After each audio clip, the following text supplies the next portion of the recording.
Mosaïque de sol, le jugement de Paris, Turquie, 115-150 après Jésus-Christ, marbre, calcaire et pâte de verre.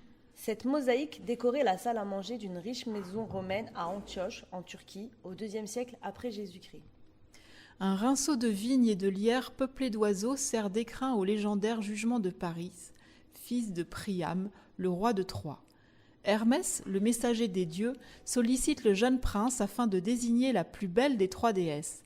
Athéna, la déesse de la sagesse qui porte l'égide, le casque et la lancette, l'Héra, l'épouse de Zeus, assise majestueusement au centre, ou Aphrodite qui, sûre de son succès, est appuyée avec désinvolture au rocher. La scène se déroule sous le regard d'Éros et de Psyché.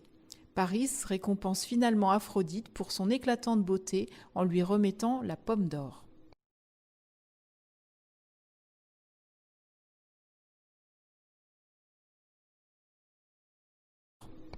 Portrait de jeune femme dite l'européenne. IIe siècle après Jésus-Christ, bois de cèdre peint à l'encaustique et doré. C'est la carnation très claire de la jeune femme qui est à l'origine du surnom donné à ce portrait de momie, chef-d'œuvre de la peinture d'époque romaine. Le visage juvénile se détache sur un fond gris bleuté. Vu presque de face, son ovale parfait est mis en valeur par l'implantation régulière des cheveux tirés en arrière et le demi-cercle de la natte où est fichée une épingle à tête d'or. Les grands yeux regardent vers la droite. 2 points blancs donnent vie au regard. Une feuille d'or cache le cou gracile paré d'un collier de perles. L'éclat de l'or, semblable à celui du soleil, en fait un métal magique, symbole d'immortalité.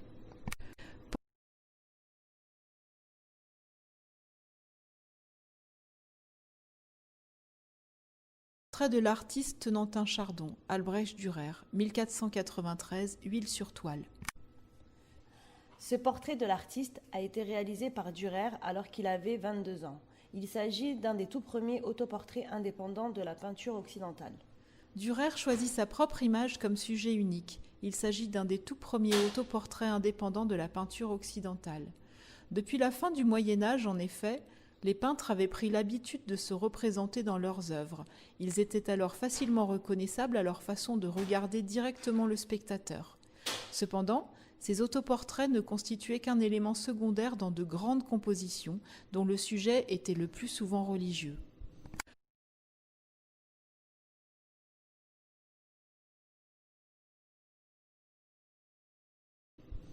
Portrait en pied de la marquise de Pompadour, Maurice Quentin de la Tour, 1752-1755, pastel sur papier bleu.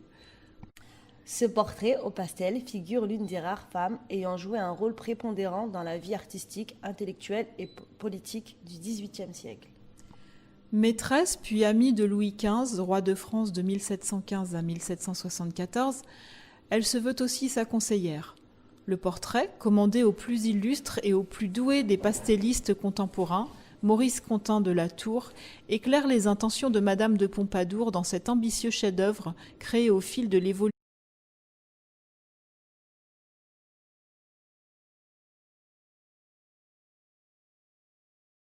Une odalisque dite la Grande Odalisque, Jean-Auguste Dominique Ingres, 1814, huile sur toile. Ingres a transposé dans un Orient de rêve le thème du nu mythologique, dont la longue tradition remonte à la Renaissance.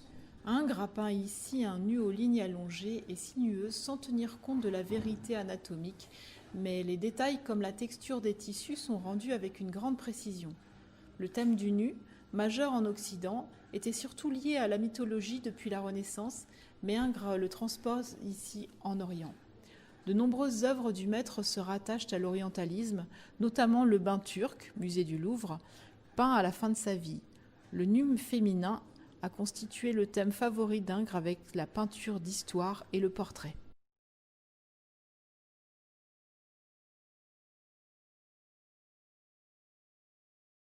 Sarcophage dit sarcophage des époux, Servetti, vers 1520-1510 avant Jésus-Christ, terre cuite.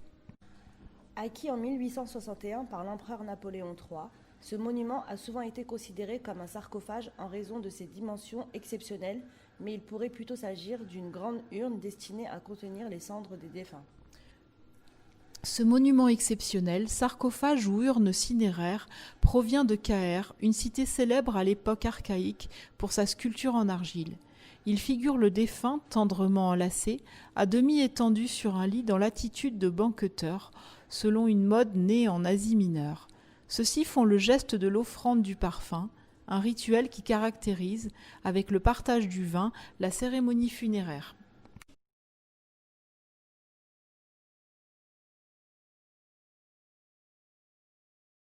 Cérémonie funéraire. Taureau androcéphale ailé, Irak, 1721-1705 avant Jésus-Christ, haut relief et ronde bosse, albâtre gypseux. Des génies protecteurs, appelés aussi Chédu ou Lamassu, taureaux ailés à tête humaine, étaient les gardiens de certaines portes de la ville et du palais de Khorsabad, Irak actuel. Symbole issu de la combinaison entre homme, taureau et oiseau, à laquelle les cornes donnent un caractère divin, ces génies assuraient une protection contre tout ennemi éventuel. Taillé dans un seul bloc à l'origine, il mesure plus de 4 mètres de haut sur 4 mètres de large sur une épaisseur d'1 mètre. Une inscription en 2 tableaux, gravée entre les pattes arrière, rend hommage au souverain à travers l'énoncé de ses vertus et prononce une malédiction envers quiconque portera atteinte à l'édifice. Tête de figurine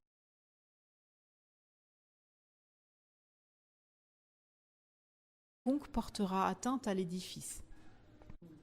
Tête de figurine féminine, île de Kéros, Cyclades, Grèce, 2700-2300 avant Jésus-Christ, marbre. Exceptionnelle par sa taille, cette tête fragmentaire est considérée comme un des fleurons et un des premiers témoignages de la sculpture en marbre grec qui s'épanouit dans les Cyclades à l'âge du bronze ancien, 2200-1600 avant Jésus-Christ.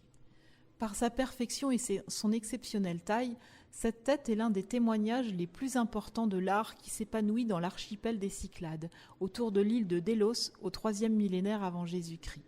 La statue, qui mesurait à l'origine près de 1,50 m de haut, représente une femme debout, nue, les bras croisés sous la poitrine et les jambes jointes.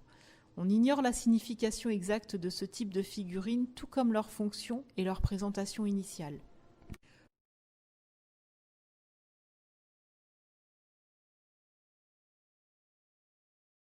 Le scribe accroupi, Égypte, 2600-2350 avant Jésus-Christ, calcaire peint, yeux incrustés de cristal de roche dans du cuivre. Qui ne connaît pas au moins une image du scribe accroupi ?